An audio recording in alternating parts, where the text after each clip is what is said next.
Welcome to the Studio Chat podcast, your safe haven for self-discovery, growth, and transformation. I'm Barbara Thompson, your host. I'm a therapist and the founder of Self-Care Studio. Whether you're joining me from my private counselling sessions, my courses, or right here on this podcast, I'm dedicated to helping you reconnect with yourself and live life authentically. This podcast is your reminder to pause, reflect, and reclaim your power. Together we'll explore the messy, beautiful journey of life, from letting go of people-pleasing and overthinking to embracing your worth and stepping boldly into your true self. Here, you're not just a listener, you're part of a community that values self-trust, self-love, and living life on your terms. So whether you're navigating challenges, seeking clarity, or simply craving a dose of inspiration, you've come to the right place. Thank you so much for choosing to spend this time with me. Let's dive into today's episode and continue this journey together. Hi everyone, welcome back to another episode of the Studio Chat podcast. And today, episode 138, we're going to be talking all about peace with food. This is a subject that's very close to my heart personally and professionally. And I've got someone with me today, Nicole. She's in Christchurch, New Zealand, and I have connected with her, for a couple of years now on social media. And it's really nice as a therapist connecting to other therapists because it's a community. We need to talk to each other, share ideas. And I really love Nicole and her approach and what she does. And she's a registered counsellor. Even though she's in Christchurch, she works remotely with people from all around the world. And today we're going to share individually our stories with food, where we're at today. And we're both going to share a few ideas and tips and tricks to help you with peace with food. Because if you've clicked on this, I reckon you're someone that's like me, that food at one point still does control your life. It's the first thing you think about when you wake up in the morning. It's the last thing you think about when you put your head on the pillow. You make all these rules for yourself. It rules your life. And we want to be able to give you a supportive community, somewhere to land today to make you feel like you're not alone. And hopefully there's some takeaway tips. And I'm going to introduce you to someone now that can actually help you with all this stuff, because it's one part that she specializes in. So hi, Nicole. Welcome back. I saw you last in early January 2023. Yeah. Hey, guys. I'm Nick.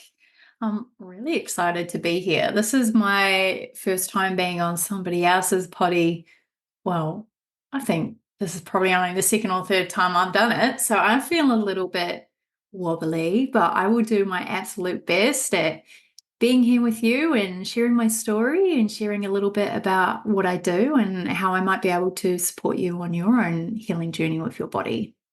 What do you specialize in as a therapist? What do you help people with? So like you said, I'm based in New Zealand, in Christchurch, but I'm supporting women all over the world. And specifically, the thing that I'm really passionate about is supporting people to heal their relationship with food and eating and their bodies. And the reason I'm so passionate about it is probably the same reason why you're in the field you are. It's because of that lived experience and that struggle of finding somebody who knew what they were talking about and were able to walk alongside you and support you in that recovery journey. I couldn't find anyone. I mean, the New Zealand mental health system is absolutely stuffed. So it was a journey, it was a battle, and I did figure it out. And now I help other women to do that, because I just think we all deserve access to care and support, and, like you said, community. So that's my mahi, that's my work, that's what I'm doing in the world. And we need people like you now more than ever. It's starting really young, and now with social media and stuff, there's so many.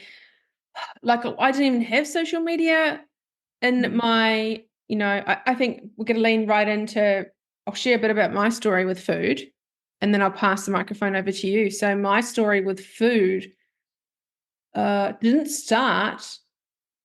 Well, it's interesting. It didn't start until my body started to change with puberty and stuff. And I was always a lean, athletic girl, always played a lot of sport. But I know my home environment as a kid growing up, my mum would never cook.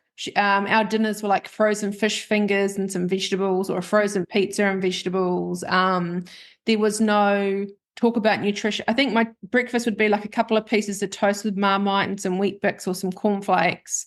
And then a packed lunch would be just a sandwich with some raisins and box of raisins and maybe some biscuits or a packet of chips. I wasn't food focused at all as a kid. I remember it wasn't a thing. I do remember mum going shopping every Friday and she would buy some chocolate biscuits, or I remember the chocolate biscuits and she put them in the fridge, and by the end of the day they'd all be gone and would all get told off. So I think obviously there was some kind of eating pattern in our family that we had shit food in the house, as in just boring stuff, but when we had good stuff, my brother and I would eat it like real quick. So that's that early on. But then when I go back to a teenager dating, no, I was just eating. Well, didn't like my body as it was changing, but my relationship with food didn't really start until I started going to the gym when I was 16. And then, yeah, I don't think I really was dieting until my early 20s. And that's when it really, the relationship with food. And it didn't help that I married my personal trainer. So I remember meeting him and thinking, oh my God, it's so cool. Now he can help me with my food.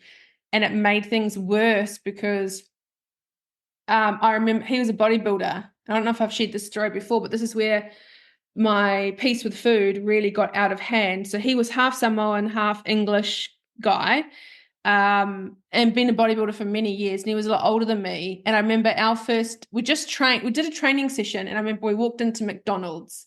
And up until then, my McDonald's order was a McChicken combo. No upsized, no nothing, right? It was just a standard McChicken combo. I'd eat it, wouldn't even think anything of it. I ordered my standard order and he went after me and ordered, like, I'm not going to know the order properly, but say, for example, he ordered McChicken combo upsized, 2 Big Mac combos upsized, and extra chips or something. That's how much this guy would eat. And I remember turning to him going, what did I say? Are you having an extra fries? Because I was like, huh? Like it was so nothing I'd ever seen before. My mind, I didn't even think that way. And I was like, oh my God, are you getting an extra fries? And he's like, yeah, because I can. And I was like, oh, okay. And then from that moment, I would order a combo with 2 fries and upsize it. And then it just got worse from there. That's when kind of the binging started. And that's when I started to diet more and could never stick to a diet. And so I'd eat clean and then I'd eat binge.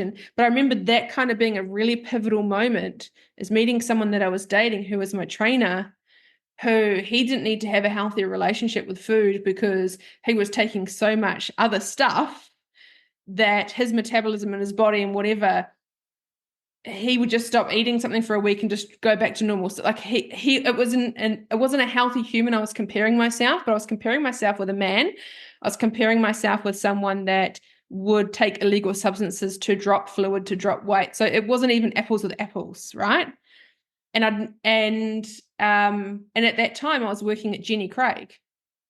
So you think of, and if anyone doesn't know, I think most people would know who Jenny Craig was, but what it was a weight loss center, which would, and I was center director. So I was managing the whole center. So it was, people would come in and would want to lose weight, and you'd, why am I struggling to say my words today? Would give them breakfast, lunch, dinner, snacks, and you have to eat only Jenny Craig food. And then after a while, you do 5 days Jenny Craig and 2 days on your own. So I was managing a weight loss center very early on in my relationship with my trainer, who I actually ended up marrying. So you got to think of me. I was surrounded by You're in the trenches. Yeah, I was. Yeah. I've just kind of come to that realization now. Wow, I had no hope. Like, this is my direction of what I was going to go in.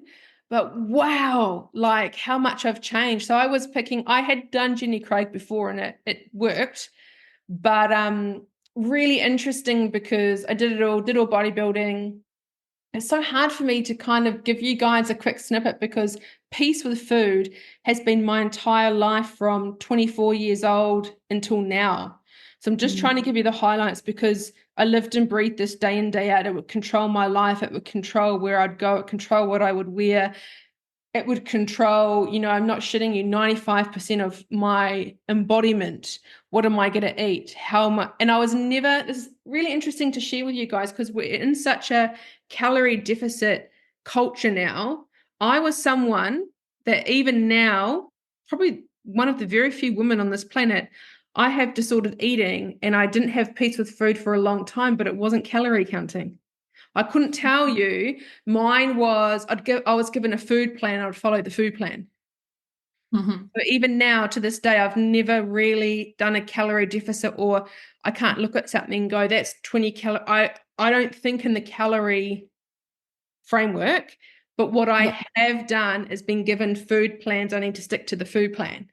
Yeah. Well, that's still restriction, Yeah, but it's a mental different, restriction. yeah, it's a different kind of, I just want to highlight that it comes in many forms. It's not Yes. just the numbers. So that's how that happened. And I think, yeah, through that, when I got the results, my brain would go, okay, I only have to, and I know the food plan, literally it's ingrained in my head. I can tell you everything that was on it. And that's how I got my results. That's how I competed. That's how I was lean and muscular and all that stuff, but it didn't bring me happiness. I really thought it would have, and I really thought it did. But I had to, then I went and studied nutrition because I'm around food all the time. Obviously, we are. And it was such a, I mean, it's honestly, food is just such a huge part of my life.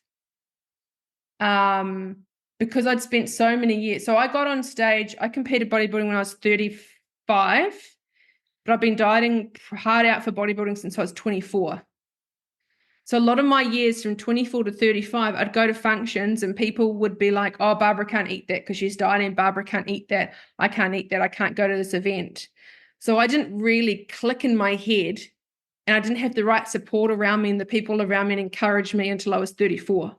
So that's 10 years of secretly eating, secretly not being able to stick to it, or having my ex-husband, he knew I was having a down day. So he'd email me and go, hey, Bubs, I'll get you KFC on the way home. I'd be like, yay.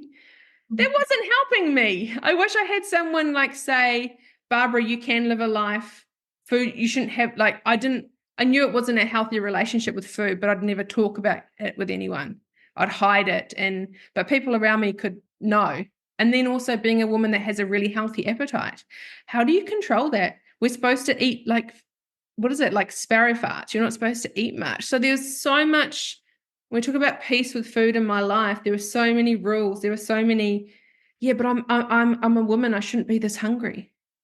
Or I shouldn't want to eat something, and also now I know a lot of my emotions, a lot of my things I didn't want to face, I would use food as a coping mechanism. Yeah. I didn't want to like see what was around me or feel. And the only constant thing in my life was food. And I knew I wasn't in a good place where when I open anything, I eat the whole thing. So if I open a packet of, I'm not really a chip person, but if the packet of chips is there, I'll probably eat the whole thing. A packet of biscuits or a block of chocolate, oh, hell yeah. I'll finish that probably under 10 minutes, easy. Like, no worries, it's not a problem. But that's what I mean. It's kind of like, I had that fear of I can't buy it because if I buy it, I'm just going to eat the whole thing. And it's just such a heaviness that I don't want anyone to feel. And then what I decided to do is and then I worked at Les Mills gyms too. So I've had such a heavy area for most of my working career, working around health, wellness. Isn't that ironic? Health, wellness, food, weight loss is what I decided to do as a career. And then just before COVID, I think, around that time, I was like, you know what? I need to understand food. Like I've worked at Jenny Craig. I know enough about nutrition, but not the right nutrition for me. I need to go down. So I did a nutritional course all about food as medicine and learned it from a different angle. Cool. Herbs and medicinal purposes and anxiety and depression, how it can help with food. And I was like, oh, and understanding how food is made and how we're addicted to food. It's not our fault. It's actually scientists that are made. Now they're creating a food now with that GLP-1 medication, the Ozempic. They're creating foods so people crave them when they're on that medication. I did not know that. Yeah, so scientists now are actually making food that, because the more people that get on that drug, they're not hungry, suppresses their appetite, they don't want to eat, they're going to bypass that and create food where people still, because they'll lose money. Uh, I yeah. know. Yeah, I know. It's So been one anyway, business, I don't isn't think it? I don't think any of my story made sense then. I hope it did a little bit. It is, Yeah. we're trying to cram in, well, I'm 45 this year, and this kind of began really at 24, and this will Mhm. continue for the rest of my life. So I hope I gave it a little bit of justice, but it is such a big thing for me to kind of say, hey guys, this is my story about food. This is my relationship with food, because it's like literally I'd probably give you a week-long seminar on it. I probably could. That's how intricate and that's how uh, layered this is for me. It's very complex. There's so many moving parts. And I think that might be for all of us. So yeah, that's a bit about my story and peace with food. So I'm going to pass the microphone over to you now. Thank you. Oh, thank you for sharing your story because it is really vulnerable. And we all feel like, I'm the only one struggling with this, or I'm struggling with it to this extreme. I'm the most broken, or I'm the most screwed up. But I think we're all struggling in our own ways. And even after, like, before we jumped on this recording, we were chatting and we are just saying, like, both of us, even though we've come to a pretty good place with food, and we've both managed to find like a really great degree of peace with food, is something we're both going to have to work on for the rest of our lives, because the reality is we live in a society that's constantly changing the rules up around food and eating and the way we're supposed to look and the way we're supposed to be in our bodies. So we're constantly being challenged, we're constantly being tempted. So it's not a one and done, like you get to the finish line of food freedom or food peace or I love my body forever now. But but it just doesn't work like that. I really wish that it did. That would Same. be amazing, but it does not. And so, yeah, I just want to acknowledge, like, thank you for sharing, because I know there'll be heaps of women who are listening to this episode saying, like, yep, no, I get it. I hear you. I feel that too, because I was nodding my head as well. And there's lots of threads throughout your story that, mirror mine. I guess if I was going to like also bullet point a long journey, my kind of relationship with food also kind of started off mostly okay in my childhood. I definitely had like a special K mum.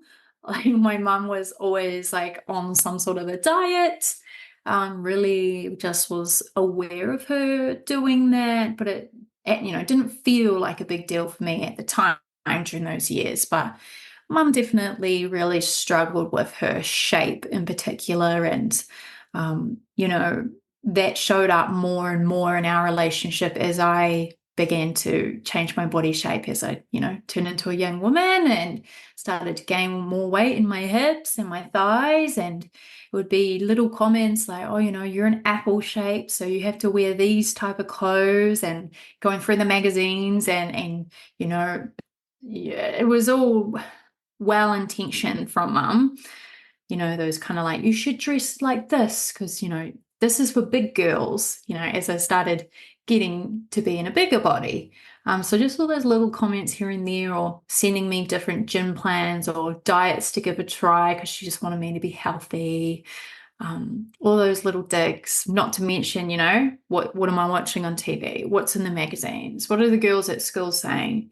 Got absolutely slated. Absolutely slated for my skin, my braces, I was the nerdy girl who was just, yeah, I was a redhead too. So in New Zealand, it's probably worldwide too, but being a girl in high school with red hair, braces and pimples was not fun. So was not the cool girl. Not back then, but definitely vibe myself now, love myself now, but I did not really, I didn't feel confident back then. And so through my whole uni years, the second that I had control over my own groceries, it was a free for all, an absolute free for all, because like you said, like we got like snacky treat foods like once a week when the groceries came in. There might be a pack of biscuits or a bag of chips, and that was very tightly controlled. Like honestly, my dad would have his special bag of chips and he'd put them in a bowl, and my brother and I would have to like walk up to him with our hands out and he'd put one chip in it, and that was our chip ration for the week. No kidding. So what happened when I went to uni was I went on absolute chip carnage. It was chaos. It went from, one chip a week to I was eating 2 bags a day by myself in my room at uni, smuggling them in, of course, hiding the rubbish in the outside rubbish bins so my flatmates wouldn't know how many bags of chips I was eating. So my weight and shape changed really rapidly over that period. And of course, there's a few things that happened, different traumas, relationship stuff, the stress of studying, the just going from a young adult to a woman, fully fledged out here on my own. It all takes a toll, and I used food to cope. And like you said, our brains love pleasure, and our brains also love to do the easiest thing possible. So I chose food to deal with my shit, basically, because that was the easy way. Like, I didn't want to sit down and do journaling. I did not go to therapy. I didn't reach out for support from anyone. And even maybe if I did, like, people didn't really get it. And I never, ever told anyone about what I was doing with food.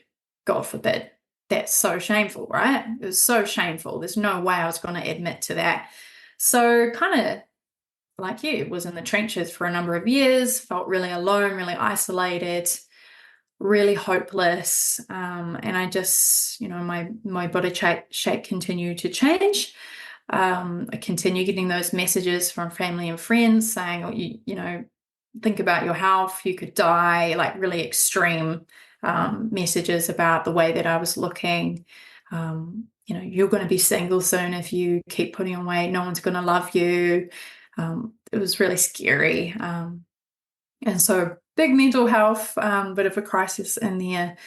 And I got to the point where after I'd done every single diet on the planet, I'd had every fat burner, every juice cleanse I went on, every gym program that popped up on my ad saying like, we're looking for 8 girls who want to lose 10 kgs in 5 weeks. I'd do it. Like, I'd pay. So I spent thousands and thousands of money like that I did not have on anything that said it would fix me. And it got to the point where I just felt so awful and I felt so stuck that I went to my doctor and said, I give up. Like, I don't want to be here anymore. I don't want to be alive anymore. That's the point that I got to. And she suggested weight loss surgery.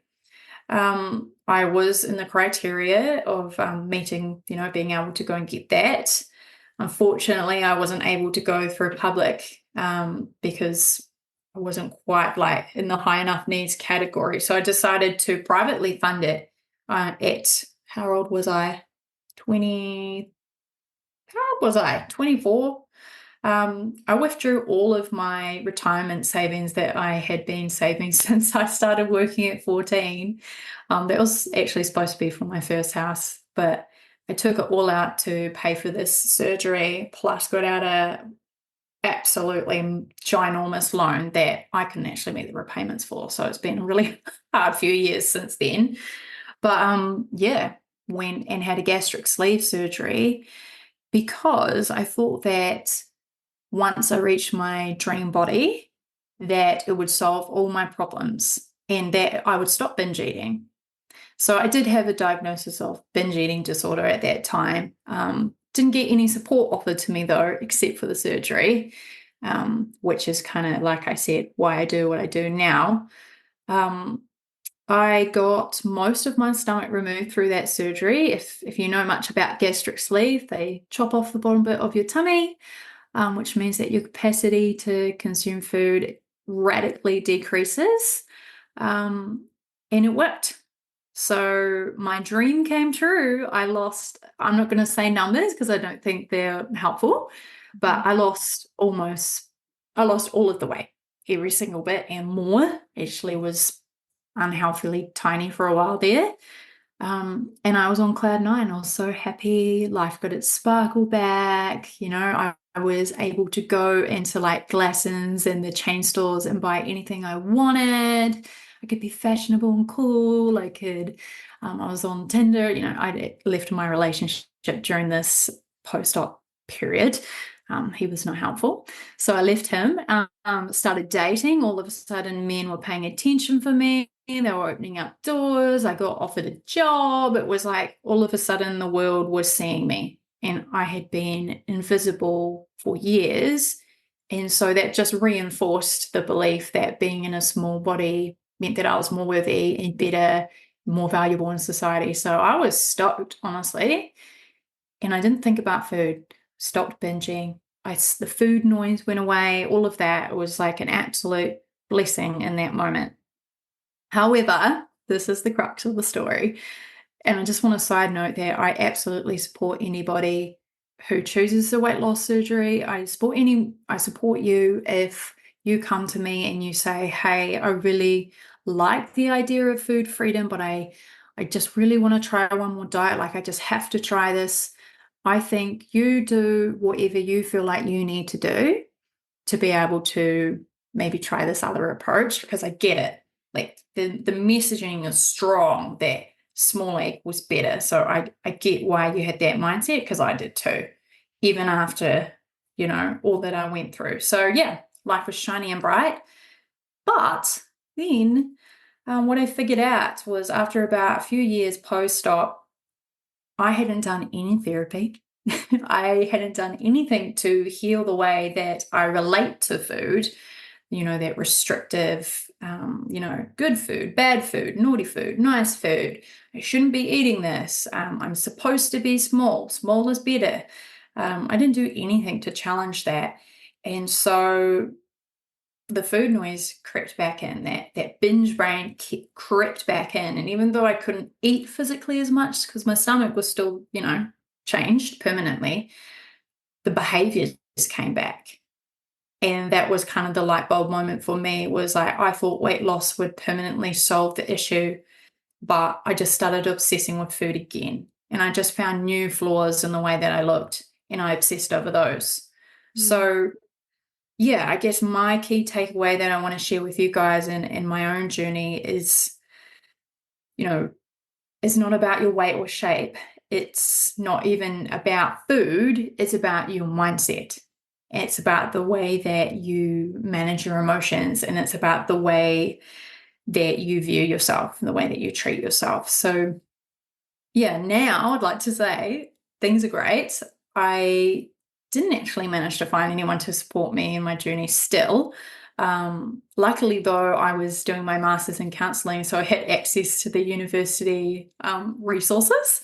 So I just went in there outside of my class time, and I just read all the literature on binge eating and body image, and I learned CPT and ACT and intuitive eating, and I just applied it to myself and did a bit of trial and error. And I'm happy to say, like, I'm not binging, not emotional eating, although sometimes I do, because it's actually normal to have emotional eat time to time, but it's not my only tool. I have a whole toolkit full of other stuff that I use. And so that's the work that I do now, is I've developed this framework, and it's come from my lived experience, trial and error on myself, and now working with clients and then getting results too. So yeah, I think don't beat yourself up if you're feeling stuck in your relationship with food, because I think most of us are. And it's just a result of the world that we're living in, and the rules will constantly change. But what's really important is, if you want to find food peace and you want to find body confidence, then you need to do the work. And you also need to know that it's a lifelong journey, and that's all right. Like, it doesn't need to be hard the whole time. And it won't be hard the whole time, but maybe at the start it is a little rough, it is a little confronting, but it's worth it. It's totally worth it. Beautifully, beautifully said. Thank you. Wow. I'm going off the cuff here because we were just saying, Bob, I'm like, oh, when I get to rambling. No. There's no rambling on. This is real life. So I think with both of us, sharing our stories about food and our relationship with food. There's a lot of similarities, but also new things I think we've both discovered that anyone listening to this, hopefully they can take away with them. But I think there was no, I don't know, would I have gone to therapy? There was no talk about therapy, no talk about journaling. I just was getting on with it, and like it was something I was was struggling with, but Mm. my brain didn't go to how can I help myself? Neither. Like I never Yeah, thought really to, I mean, I know where to find resources now because I know what to look up and I know like what is out there. But when I was in the trenches, I didn't even know how to like search for the support that I know I would need. Now I know I would need. Like I didn't even know how to look that up because I didn't even know how to say what I was struggling with. And again, it was all of that same. and I was broke. So I Yeah. in therapy. I can't, I didn't know where to look for free resources.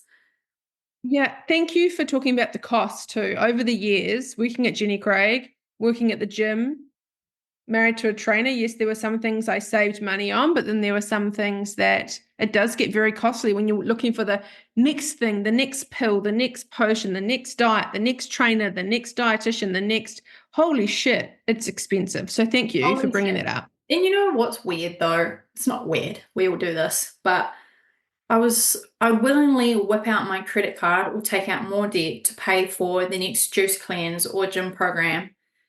But I don't know if I would have invested so easily and so readily in like something like what I'm offering as a therapist nowadays. Like I don't actually know if I would have invested in that because I think I was so easily swayed by what diet culture was selling.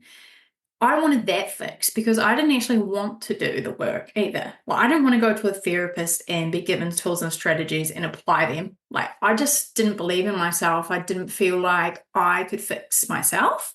I wanted diet culture to sell me their solutions and then I would just hope they would work. Like, take my money, fix me. But Mm, actually, what you know and I know is like, no, man, you have to fix yourself. Like, we'll stand with you and we'll be like a guide and give you some stuff to try on. But there's no magic wands, there's no silver bullets. Wish I had a magic pill. Then again, that would probably, who knows, magic pills. Let's not go there. But um, yeah. no Yeah, well, one can do this for there you. is one now. The closest thing to a magic pill would be all the weight loss medications. Yeah. That's Yeah. huge.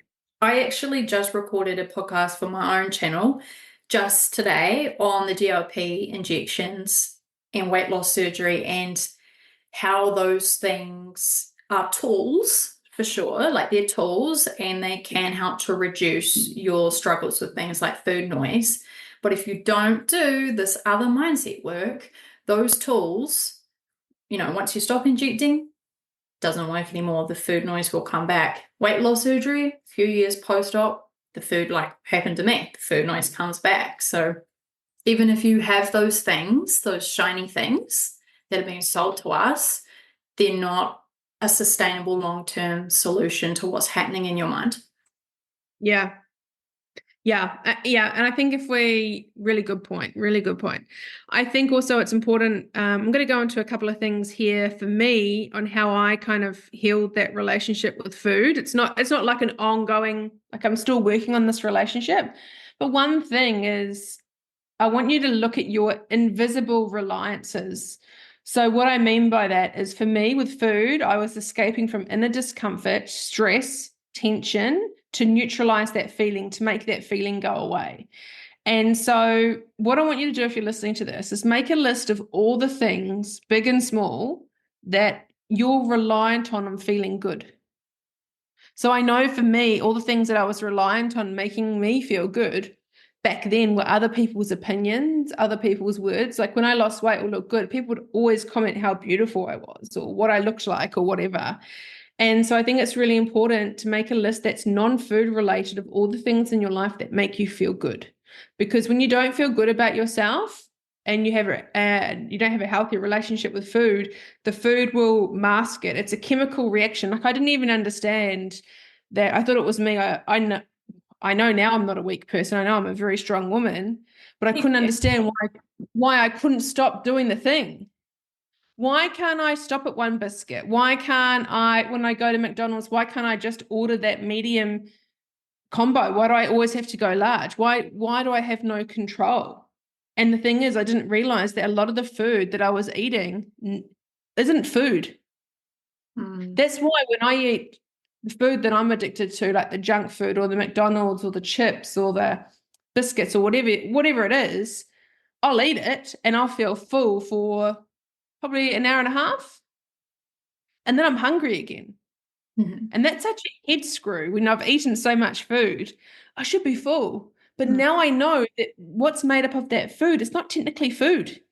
It's chemicals and stuff all put together to get a need on my tongue, to get a reaction in my brain to make me feel good. But when I look at whole foods and food that my body is designed to eat, I'm actually not eating food. Mhm. I'm eating something that looks and feels like food, but it's not food. So my reliance was on food, on escaping from my inner discomfort. My inner discomfort is I didn't feel worthy. I wasn't good enough. I didn't love myself. I wanted approval from everyone else. And I was striving because of my childhood. Everything had to be perfect. I had to look perfect. And the only way I looked perfect was to get attention and to get my dad's attention. If I wasn't looking a certain way or wasn't good enough, I would be invisible to people. Mm. I had to, so there were so many connections for that. So, and knowledge isn't enough. Understanding your body isn't enough. Like if knowledge, like there's so much now, there's too much knowledge out there. Why are we still doing it? Why are we still not having a healthy relationship with food? And I mean that loosely, as in just eating food as fuel and nourishing our bodies. We've got all the information out there now, but why are we still struggling now more than ever? Why are there so many more rules today? Yeah. And honestly, when you say food is fuel, yes, food is fuel. Food fuels our body, nourishes our body. But also, food is way more than just that, right? Like, food is a social connector. Food is such a huge part of being human. And as you said, like, we're little pleasure seekers. Our brains are wired for pleasure, and food gives that to us. And there's nothing wrong with taking pleasure from food as well. Diet culture has taught us to feel guilty for taking pleasure from food. And so, even though those foods we're talking about here, like the burgers and the highly processed stuff that we can all agree is crap, um, you can still eat it, you can still have it in your diet, but you've got to come to that place, like you said, when you realize it's not nourishing my body, it's not sustaining me, and I'm going to be hungry in a few hours, even though I just ate 3 packs of Tim Tams. When you come to peace with food, it's recognizing that you can have the Tim Tams, but you also need to like love and respect your body enough to give it some whole nutrition and create meals that are satisfying. Yeah, that's And right. yeah. And it's because now there's this whole orthorexia thing, which is when people only eat clean, like similar to a paleo diet, and don't Yeah. eat organic or nothing processed and no chemicals. And so there's the other extreme, which never used to be a thing. And now that's a thing. And Yeah. that's on the other scale of things. But it's like what I want you to do is you take what I found has worked for me, doing my own research, finding, obviously being a therapist helps with all my training and understanding the brain, how the brain works, but also there's so many experts out there, some really good people that have lived experience like us. We all relate to things differently. So what I've done is I've read books, listened to podcasts, watched YouTube clips and gone, oh, that's interesting. I quite like that. I'm going to try that. Oh, I quite like that. I'm going to try that. Because the trick is what works for us now, our bodies have like almost a 10-year cycle. So say, for example, I might go through a phase where I really love bananas. Like bananas are great and they make me feel good and I love them. But maybe in 10 years' time, I might have an allergic reaction. Oh my God, what am I going to do? Well, or I eat a banana and it gives me the shits all the time. Like our bodies are constantly changing. So what we need to do, especially when we have peace with food, is understand that this is for us for now. And we want to have the tools that when we get older and our body changes, hormonal or whatever, pregnant, after being pregnant or whatever, it's like you've got the tools enough to understand your body, but Yes. knowing enough to be like, I can pivot here. I feel comfortable. And just having the awareness of what I've started to do, and this can trigger some people. but I'm in a different space right now, so it's not triggering me. What I've actually done is I'm recording everything that goes into my body and the times or when I'm going to the bathroom, because I'm doing a really good internal check about my emotions and feelings in my body. And I don't know about you, but if I'm not conscious, I could not sit here and tell you everything I ate yesterday because I can't remember. Mhm. Oh no, I So can't what? tell you everything I ate yesterday. And I understand the trauma from having like MyFitnessPal and stuff as to why that might freak someone out when you say that you're doing that. But actually that's part of the work that I do with my clients too, is it's an eating awareness tracking, and tying that with your emotions. It's about learning and noticing your patterns, and that can be something really helpful. If And you I'm come writing it in with down. Yeah, with the right I'm writing mindset, it. right? Yeah, so I'm writing it down on my phone, but you Hmm. can write it down. I don't use my fitness pal or anything like that. I just write it down in my notes on my phone, or on a bit of paper. And I've just started to do this the last couple of weeks, and it's just interesting. I'm just noticing what foods feel good and what I'm just playing around. I'm experimenting. I'm having fun. Hmm. Yeah, I'm and just keep that eating what I, lightness. yeah, Keep the yeah, lightness. Just remember, okay, because I'm sure from your fitness background, the last time around that you were tracking like that would have been restrictive. It would have had lots of rules wrapped around it, would have had morality wrapped around it. So if you were putting things in there that were a bit naughty or off plan, I am sure you would have felt guilty and ashamed. And of course, that fuels the binge eating to just get worse. yeah. But You know what? I've yeah, never put them in. So when you work with a trainer or you you wouldn't work admit with it. Yeah. you never put it in. They know because you're not losing weight, so it's very obvious. But as a person that when you're on that type of regimented plan and you eat something that's not on the plan, you never write it down, you never record it, you never admit Yeah. it, you don't tell anyone, you don't even admit it to yourself because you don't want to. Yeah. Yeah. And the cool thing is, diet culture doesn't have to own tracking. It doesn't have to own things like meal planning. It doesn't have to own things like salads. And that's like quite a tricky shift to come into when you start moving towards food freedom and peace with food, because it's really weird. You start to be like, oh, I crave a salad. And you're like, oh my gosh, is that my diet culture brain coming back in? Oh my gosh, I'm all stuffed up. But yeah, diet culture doesn't get to own those things. And if you can learn how to, again, use a tool in a way that's going to be helpful and meaningful for you, like what you're doing right now, then power to you. Power to you. Mm, Just keep mm, checking yourself and being like, is this still helpful?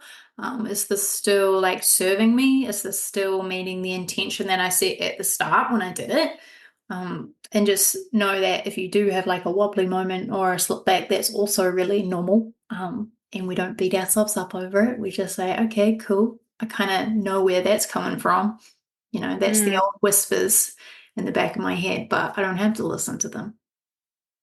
So that's Yeah. really cool, Bob. Yeah. Yeah, so that's what I've started to do, and I'm always learning. I'm always reading books. I'm always watching podcasts Yeah. on YouTube, listening to them about food, about nutrition, about how the Yeah, body same. works, the best way to make it feel good, because I want to feel good. Um, you know, that's what's important to me. I want to be able to move. I want to be able to feel good. And now with the job I do, I mentally have to be very clear. Same with you. I need to be the best version of myself in my head as well, so I can serve people better. Exactly. Well, that's what's ethical. Like in terms of being a therapist, right? Like we're bound to a code of ethics, as we should be. And so that means taking care of ourselves, investing in our self-care, making sure that we're up to date with what's out there in the world and applying it and walking our talk. Because if you're not doing that, you're not you're not doing good work in the world. You can hurt people. It's so easy to do that. People Mm, come to us vulnerable, and it's a privilege. So yeah, I'm trying to invest in my self-care all the time too, in that professional development, and always got a yeah, podcast on or a book on the go, and it's our yeah. responsibility. Yeah. I think it's just important too. One thing for any woman too, the group of people you hang out with, just be careful, Mm, be mindful of the language that's used, and let's have fun more that's not based around food too. Like it's great to catch up with friends for drinks or dinner and all that kind of stuff. I'm not saying that, but also go for a walk or do other things that's not around food as well, and for yourself. And just give yourself a time to be like, do I need this or do I not? Like, what do I need? Like, you know how sometimes when you go binging, you go, raw, you just go 100 miles an hour and you just have it, and then you black out and then you come to again. So it's kind of like giving yourself a moment to, or if you kind of lean into it, when you come out the other way, just meet yourself with love, because this is normal. So many people experience this in their life, and you're never going to know who does that. So they're kind of my things that I've found. What have you found helpful? Well, I had a little think on this and I was like, gosh, like obviously there's a whole can of worms here that I could open up in lots of things that I could say that will probably be helpful to you guys listening. Um, I think there's probably lots of threads of what we've already touched on today, but the main one, the main kind of points that we've touched on that I think I want to reiterate are around the fact that knowledge isn't enough, and you need self-compassion, you need consistency, and you need support around you. Like you just said, you got to choose your people really well on this journey. So, you know, there's so much, as you said, information online saying what we should do, what we shouldn't do, and there is lots of good stuff out there. And go ahead, go give things a try, see how they fit. But your relationship with food isn't just about like gathering up that knowledge. It's about applying it and being consistent and asking for help when you're feeling really wobbly, and having lots of self-compassion when things maybe don't go so well or as well as you would hope. You know, again, we're like sold so many solutions, we're given so much information. We get our hopes up because we think this might be the thing, but you know, it's not going to be one thing that's going to move you towards freedom and peace with food. It's going to be lots of micro actions and little changes that you layer upon each other, conversations that you have, choices that you make that move you towards the woman that you want to be. These are called like towards moves. I don't know. Do you know much about ACT, acceptance and commitment therapy? It's I did definitely, study that. yeah, my fave modality. Basically, like every day we make moves towards the version of ourselves we want to be, or we can choose away moves. And the same goes for your relationship with food. So just making as many towards moves as you can in a day, and knowing that sometimes life will throw us curveballs and our brain will want to take the easiest option out there, which is most likely an away move. And that's okay. Don't beat yourself up. Just continue onwards with life. Let yourself eat that next meal. Don't try to compensate with doing some sort of crazy exercise routine or skipping a meal, or doing something like that to compensate, because that'll just keep you feeling stuck in your relationship with food. So yeah, and I think when we're talking about support as well, struggles with food thrive in isolation. Like it's 1 in 5 women struggle with binge eating disorder as well. So that's at a clinical level, 1 in 5 women. And if you think about, say, 5 or 10 women that you know, that means at least 1 or 2 of them are sitting with possibly a clinical level of this struggle. So it's everywhere, but I bet you they haven't told you that. I bet you they're keeping quiet. Maybe that 1 in 5 is you out of your friend group. So it's that shame and that guilt that keeps your struggle with food alive. So please, like, talk to your girlfriends, talk to your mom, your cousin, go to a therapist, go to your GP, look online. You're welcome to find like me or Barb. Like, we're both here. We're very open to holding space on this topic in particular, totally judgment free as well. And just start putting in your cards on the table, start putting it out there. It's not going to make it any heavier. It's not going to make it any more difficult to get out with by just admitting to it, admitting, hey, this is real. This is what's going on for me. It's helpful. and healing requires support.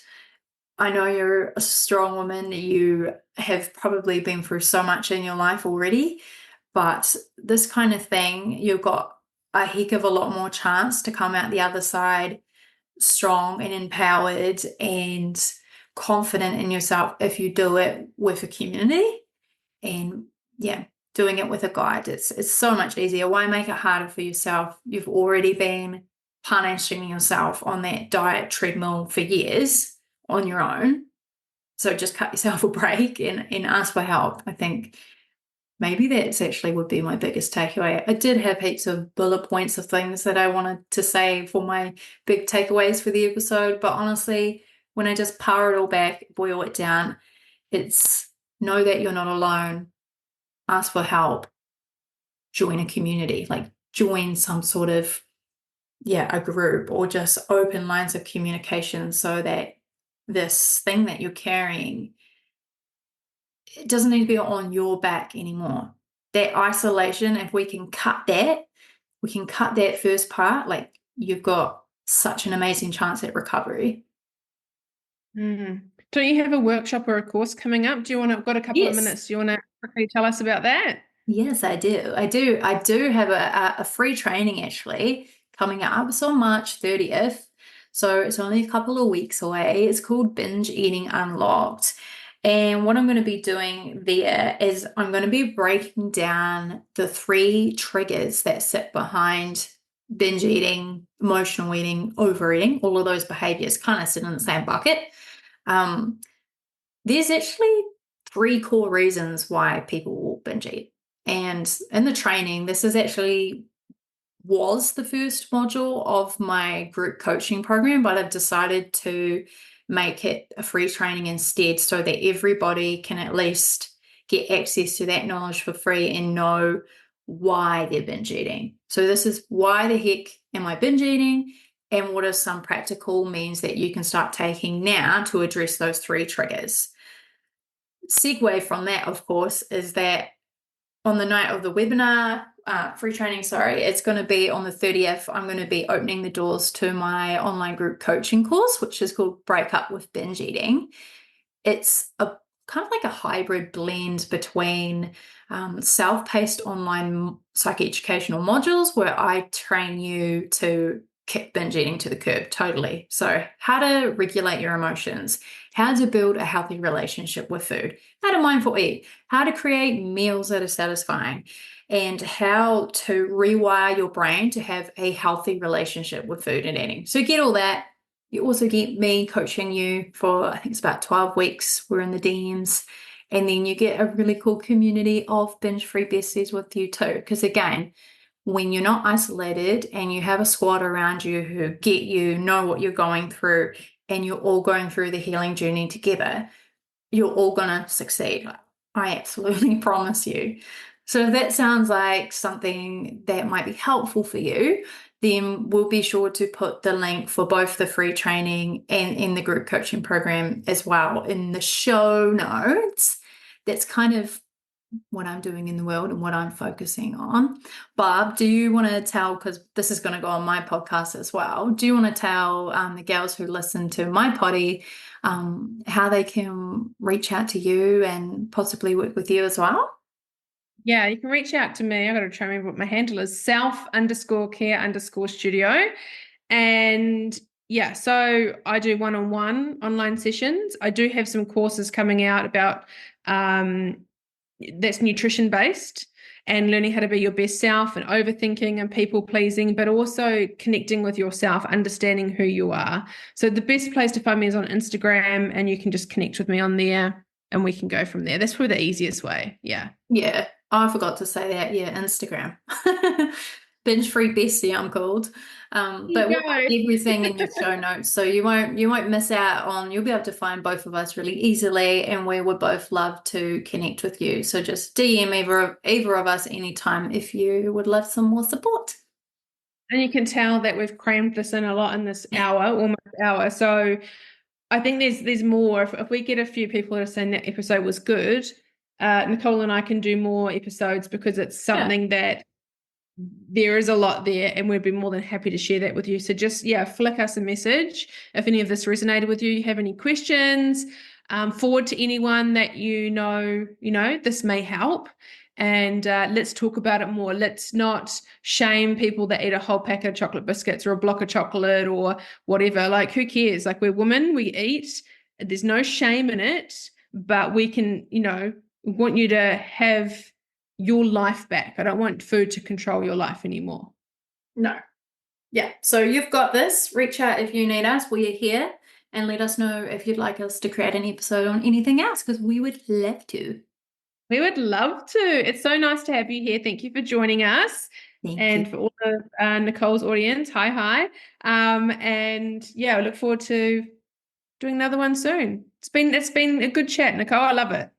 Me too. Thanks for having me.